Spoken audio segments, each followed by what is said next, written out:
Okay, so I just put her chart in again so we could refer to it. But I want to get right to the transits. And so here we got the dates. When you just look at it, it's just that you got 3 crosses on here. You got the angles, you got the sun, the Saturn conjunct square opposite sun, and Saturn to itself. So Saturn to itself is the age groups, the age levels. Going in, the sun is defining your goals or adjusting them or holding on to them, holding steady, and across the angles. And again, see things we develop our Saturnian awareness of what's responsible advice, what a person needs to be working at in their life. And what you're having to work at is what you're feeling a lack of. So there's always an inhibition where Saturn is, and then it's pushing the need to make an effort to work and to be disciplined to fix that inhibition. Okay.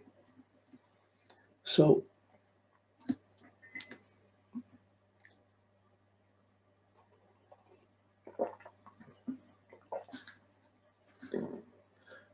what I was saying before, you can't just think of her as a bartender. She's done so many things, but for a number of years, she could be a bartender, move to different places, be in different cities, and get a job and be functional right away, meeting people, doing things. But what people? You know, like so, and in what circumstances? So, but like still, I thought it was a fairly good resolution, a way to get by with that. For a young person thinking of things. Now it's changed. She's in her midlife scenario with the Saturn coming up to post-Saturn. It's this Saturn over ascendant. Her identity complex came in at midlife. Saturn at 12 comes in her 40s, and she's working on this. Who am I? And this personal inadequacy or insecurity is going to be there.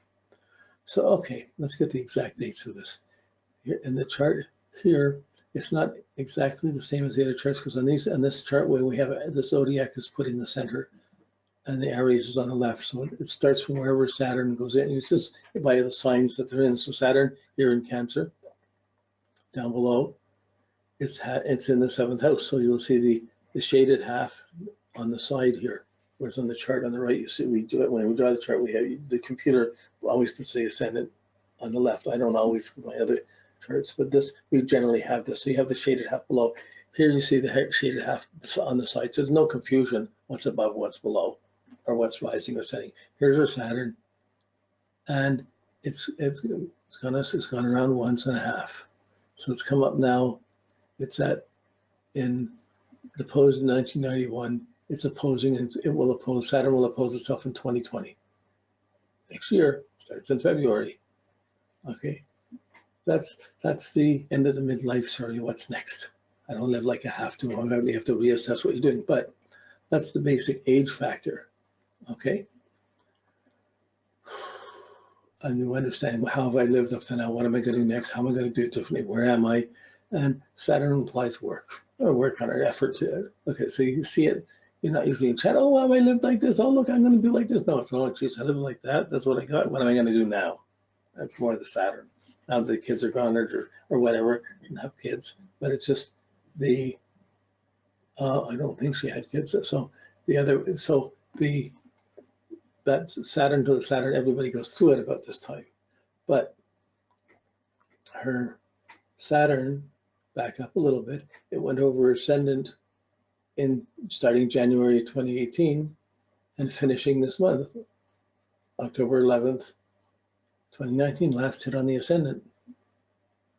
And so I probably had 3 sessions with over the past year. One was early in the 12th house, then another as it was coming towards the ascendant and she's coming into classes, and then another just as Saturn's the last time on her ascendant, just recently. So these were, but you know that the world she built up during this whole period from 2003, reached a peak in 2012. That's when she had built up her empire to some degree. Then she got burnt out and is starting over now and trying to figure out what do I want? What do I want to do? Not this, not that. That's the puzzle. What do I want? What do I want to do? It's her Sun, Venus, Neptune, Mars in her natal chart, so it's a primary thing. But when you hit the ascendant, which is not really practical and being practical holds it together, I'm holding this together, I'm responsible, I'm doing these things. So she has that side. Saturn's been on that, and you have the identical. So you usually feel, I call that the pit of despondency, but really it's, I'm not going any, it's like your mind is used to thinking in a certain way for 15 years, but you can't, every time you use that old thought, it doesn't work, that plan doesn't work. So this messes up her girl Mercury, which is normally got the plan all the time. She's running the plan, she's trying to get a new focus, not sure what she wants. And this is a Saturn on the ascendant. She's just finishing her astrology, her going over the astrology classes. Like I said, she was already a good astrologer, already worked and set up a big following astrologer, but she felt she set up a bigger following than her understanding. So she came back to get her deeper understanding in astrology, to be more centered in these things. So studying astrology at Saturn in the Ascendant, that's the beginning of one's spiritual life. It's a great time to be starting to go and going over it, to just reconfirm it. It's like fixing your scales, like a musician going back and refining their basics to get so they can be better going forward. That's there. But personal identity has been challenged. Who am I? What am I doing? Where do I fit in? Saturn's going in there. And it's building up to the opposition to Saturn, which is, this is all part of midlife stuff at the same time. And in 3 years, it's going to oppose the Sun. Saturn's going to oppose the Sun. That's a big thing. That's where you're as far away from your goals as you can be, and you're having to bide your time. You can't get out of where you are. You have to bide your time. So Saturn's in this. You feel alone. You feel isolated. You don't feel you're relating to anybody.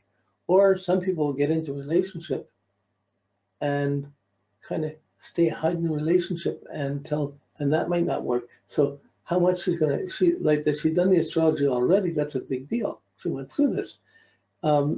What's next? She got more study too. This should trigger off she got room for she could put a master's or a PhD program together over the next 10 years.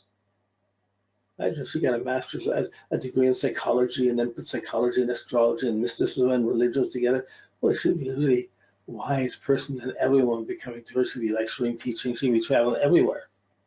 So as the astrologer, looking back at her natal chart on the right here, you can see if she was the astrologer and her moon in Aries in the third house, so she could be traveling to conference, to lectures, being taught, doing readings, that would work fine for her.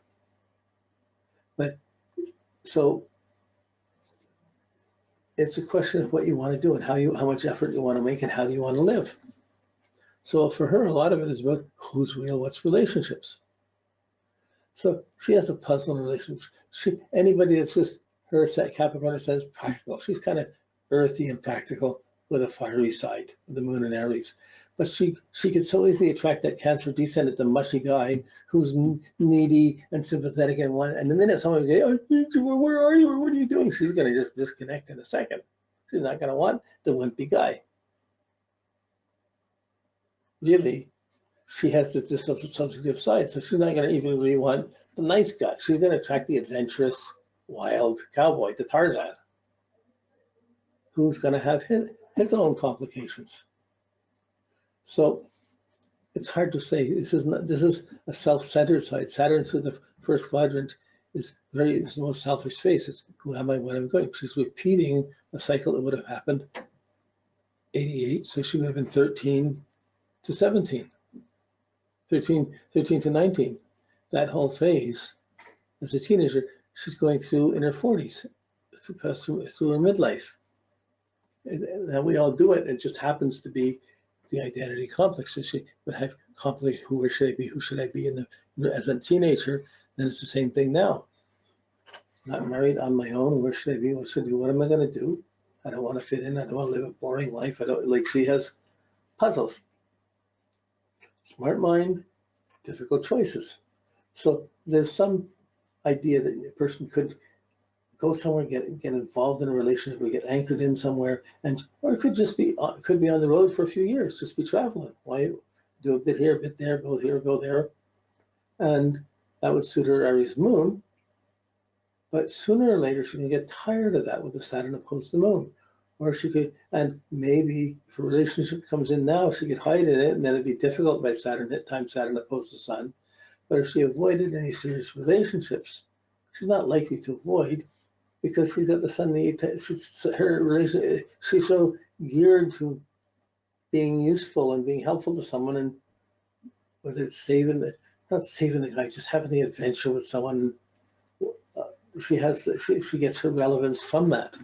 So this is Saturn's going kind of against that grain to what's next. How do you find people who are into the same thing you're into and reinforcing you?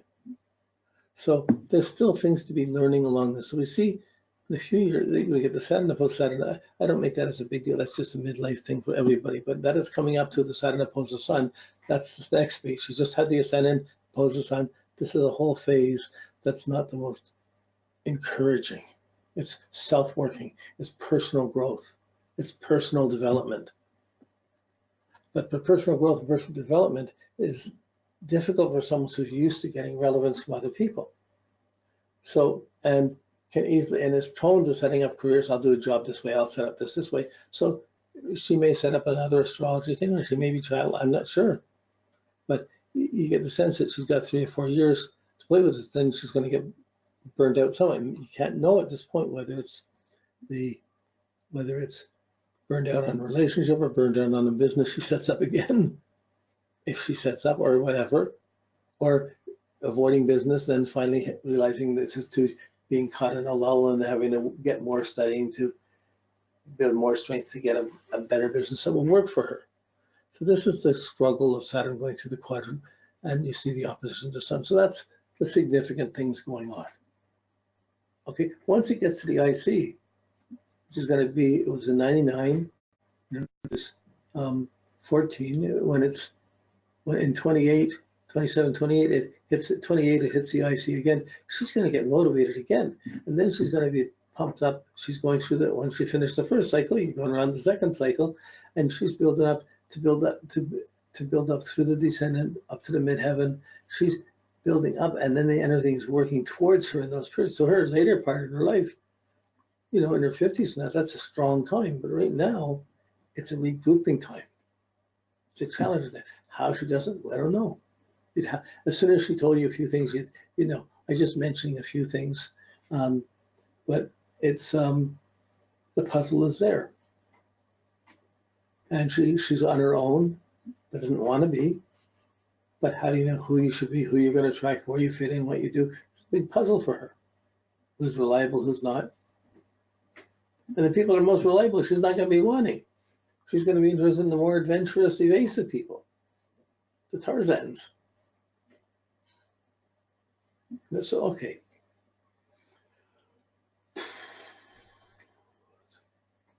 Okay, that's good enough.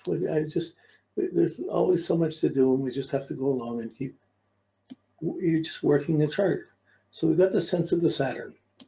Now we're going to look at the 8-year graph, 4 years back, 4 years forward for the, well, now I did this up when she was in the Saturn class. So then it was 2018, now it's 2019. So we got 3 years forward and 5 years back, but that works good for the class.